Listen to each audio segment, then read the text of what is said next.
What happened? I got a fire over here. I looked at Google, and when you type in BMW, it says junk. What do you have to say about it, Logan? Finally. I don't know if you guys know this, but BMWs are very reliable. Welcome back. We're back in the shop on the BMW again, unfortunately. So today we got a lot of work to do. We're going to be buttoning up the valve cover again. We're probably not going to show you much of that just because we did last time. Part of the gasket was curled up and under it. So I got it fixed over this week, and now we just got to do stuff like torquing everything down, putting the fuel lines and the coils and all that back on it. So no big deal there. The big task that we want to do today is we're going to try to get the exhaust on it. Again, we bought an exhaust for a rear-wheel drive model, and we have an all-wheel drive model, so transfer case is in the way. We're going to try to make it work. I don't know if it's possible, but we're going to try. It's possible. Luckily, we got a welder. Luckily, we have a professional welder on the crew. You're lying. That was 15 years ago. No, Justin is a professional, certified welder. Don't comment on that. Yeah, we'll show them what the certified welder's weld looks like here shortly. Yeah, terrible. All right, guys, remember, the key is safety first, stupid hurts, wear your PPE. Safety third. Safety third. So we got our, these mufflers? No, resonators. Resonators. We got our resonators off here.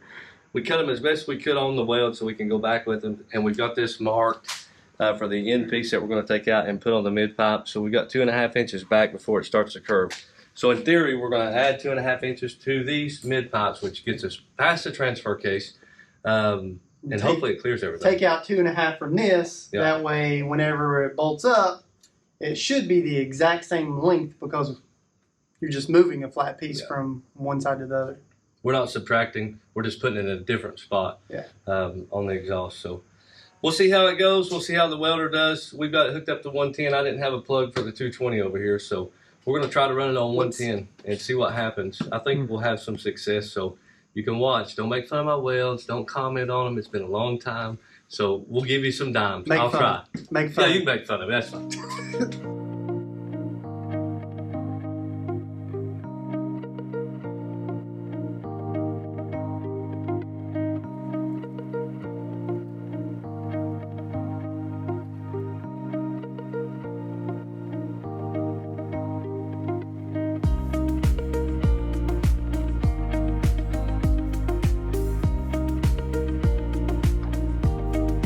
What is that, aluminium? 3/16 filler rod.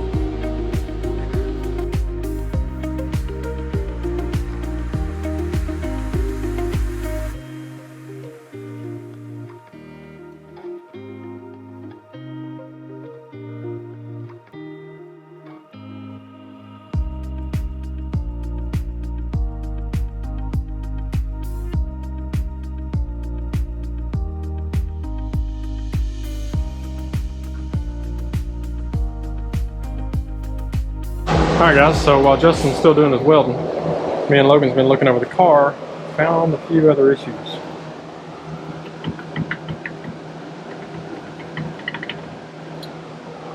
Don't know if you can see that or not, but it looks like the wheel bearing's bad, so I pulled the wheel off of it.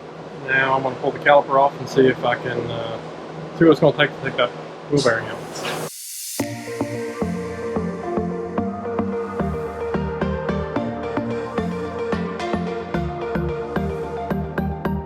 Him over there putting out a fire. Justin, what happened? I got a fire over here. Got a little grease. Got a little grease rag. Got a little spider. Got a little fire. Hey, I like that. Stop, drop, and roll. Safety third. Safety third. Stop, drop, and roll.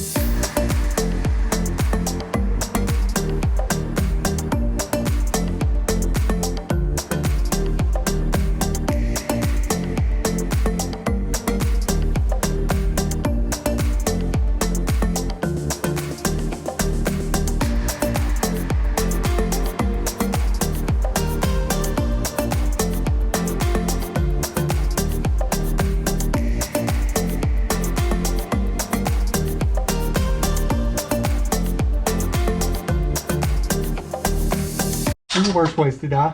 Justin, how's it going? It's going. It's looking promising, to say the least. It did line it up, so that's a positive. We're gonna see how many leaks we got in all those pinhole welds I did on here. Oh, I say it's good. And luckily, we got 2 more gaskets left over for the next BMW. I'm about to put them in here.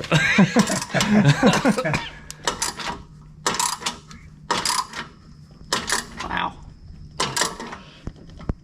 Looks good. That was Still tight. going. Yeah, okay. Let's get this.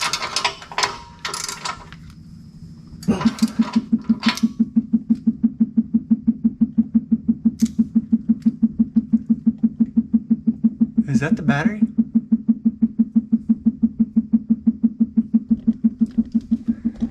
All right, guys, moment of truth. We got the exhaust on. You guys see it looked all shiny and new. Justin done a good job modifying that sucker. So we are going to, we got that valve cover buttoned up. Logan's going to hit the key. We're going to get to hear our exhaust, hopefully, for the first time and see if we still have a water pump issue.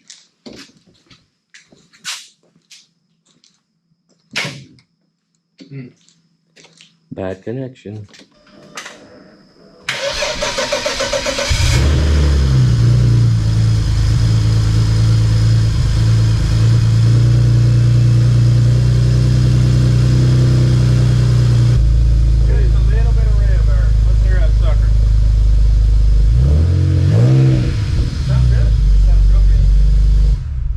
I don't know if you guys know this, but BMWs are very reliable. Say that again. I can't. No, it's a straight face. Lightning will strike me. All right, we're about to suffocate in here. We had to set up some ventilation. Hey, little carbon monoxide never hurt anybody. Not today. Won't kill you today. Don't do that. So we got the battery out for a charge, quick charge. We've got the booster pack up front. Logan's bringing a booster pack to the back. And we've got everything tidied up front to bleed the coolant out. So next step, bleed the coolant, or try to if we got enough voltage on the battery. And we'll put the intercooler back on down here. We'll bleed the system out and let it run for just a few minutes. Maybe we can get a little bit better sound out of that exhaust. Alright guys, we got it running. I got the water system bled out really good. Casey's had it running now for about 2 or 3 minutes, so it's really quieting down on the exhaust. Sounds really, really good. Surprisingly, no leaks on the exhaust either, which is a positive. And no smoke.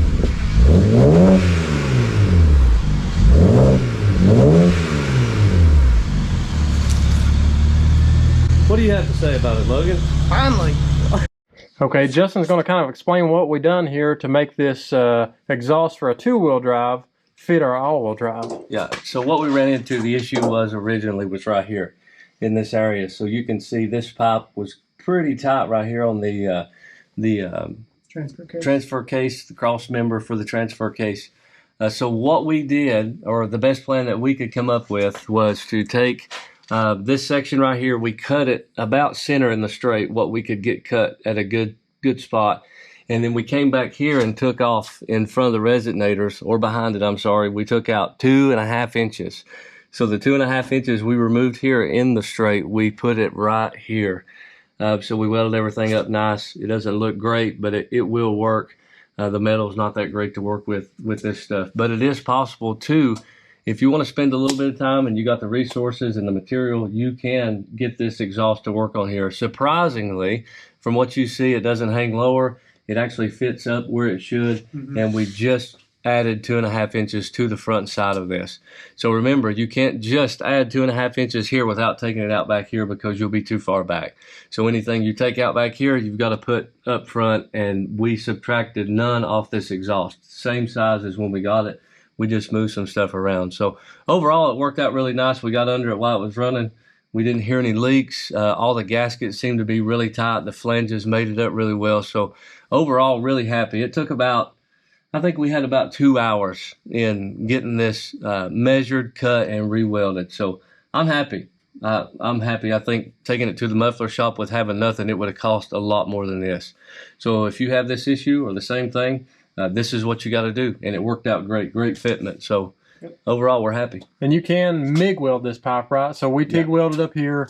Yeah. We ended up MIG welding in the back, and it worked out just fine. So if all you've got is a MIG welder, you know, it worked just fine. Yeah, I think you're just fine with a MIG welder. If that's the only thing that you've got, it will weld just fine with that. Now you will have some rust potentially on those welds, but you can seal them off too with some paint or some primer, high temperature stuff, of course. But yeah, overall, well, I'm happy. Yeah, $500 exhaust, fit just fine. Hey Justin, we're gonna rename this channel the BMW channel. No, we are absolutely not going to name it the BMW channel, nor the Subaru channel. We're going back to Hondas, boys. Going back to Hondas. Hey, I was looking at E36 and E46s the other day because I found a really good deal on an LS I'd like to put in one. Well, I looked at Google, and when you type in BMW, it says junk. Okay guys, finally a good successful night in the garage. We got a lot accomplished tonight with the exhaust on, sounds great, no leaks. We got the valve cover on, no leaks. Our water pump situation is figured out. We think we just had a bad ground on that thing. So, so far a good successful night. Fingers crossed. Fingers crossed. It is a BMW. Anything can happen overnight. It could get gremlins, who knows? So Justin, what do we have left? We have our toasted wheel bearing here. So we're going to have to do a little research on how to get this out. I've got to press at the house. We've got to pull the hub off. We can take it to the house and put a new bearing in it. We also have the CV boot on the other side to tackle, so that'll give us some insight. When we do this side, we'll get over on that side. I think that'll be straightforward and easy. We have a couple little odds and ends to button up on the top side. Bring Casey's good scanner over, check some codes, make sure everything's working good or properly. Who knows what will happen. We got the battery on charge, and then we really need to take it for a drive and see what happens, because we've really not taken the vehicle off the lift and on the road yet. The motor sounds good. It sounds healthy. No knocking, no ticking. Oil's good. Oil pressure seems to be good. So I think we're good. I think we're in a good spot to carry over next week. So stay tuned. We may put this thing on the ground and back it at least out of the garage. We may not make it down the driveway, but we're going to back it out of the garage. It'll make it down the driveway. It will. It's a pretty good hill. We'll push it down the driveway if it doesn't. But I think that's it tonight. We're tuning out. So tune in next week. Like, comment, and subscribe. If you have some insight on what we could do different, of course, with this wheel bearing, we do need help. So if you have insight with that, hit us up, comment, and give us that thumbs up, guys. Thank y'all. Thanks for watching.